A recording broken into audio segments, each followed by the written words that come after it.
ভিডিওটা ভাইরাল করছে, আমার প্রথম কথা হচ্ছে তুই ক্লাবের মধ্যে কি করছিস? তুমি থাকে সব জায়গায় ধরেন ও নিজে এনজয় করবে না, অন্যর আনন্দ।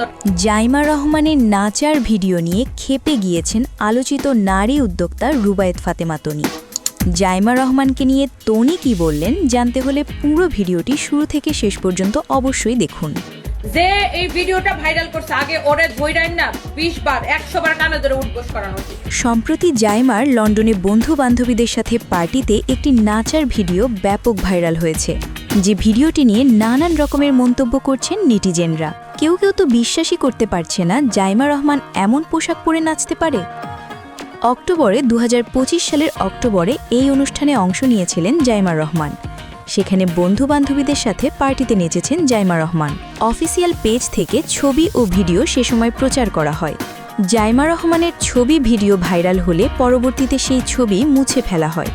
জাইমা দেশে এসে ভীষণ মার্জিত পোশাকে সবার সামনে এসেছেন, নজর কেড়েছেন, 3 পিস শাড়ি পরেছেন, কথাবার্তাও খুব সুন্দর করে বলেছেন। কিন্তু এই একটা ভিডিওই তাকে প্রশ্নবিদ্ধ করেছে বারবার। জাইমার ভাইরাল ভিডিও নিয়ে ক্ষেপে গিয়েছেন তিনি। বলেন জাইমা প্রাপ্তবয়স্ক একটি মেয়ে, তার ব্যক্তি সিদ্ধান্ত আছে, সে মজা করতে পারে, নাচতে পারে, আনন্দ করতে পারে, যা খুশি সে করতে পারে, তাতে মানুষের কি আসে যায়? তারা কেন এমন বাজে মন্তব্য করে? জাইমা ছোট থেকে বড় হয়েছে বিদেশে, পশ্চিমা সংস্কৃতিতে সে বড় হয়েছে, এটা তার জন্য অস্বাভাবিক কিছুই না।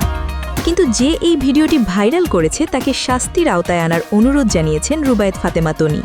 জাইমা রহমান দেশে আসার পর নিজেকে শালীন রূপে সবার কাছে প্রদর্শন করেছেন। আজান শুনে মাথায় কাপড় দিয়েছেন, মার্জিত পোশাক পরেছে। কিন্তু হঠাৎ তার এমন পোশাক পরে ভিডিও অনেকেই মেনে নিতে পারছে না। ভিউয়ার্স, পার্টিতে জাইমা রহমানের এমন পোশাক পরে নাচার ভিডিও নিয়ে আপনাদের কি মন্তব্য? আপনার মতামতটি অবশ্যই কমেন্টস করে জানিয়ে দিন। Icon focus 24 TV, powered by 4D 4th Dimension। আমাদের চ্যানেলটি সাবস্ক্রাইব করে আমাদের সাথে থাকুন।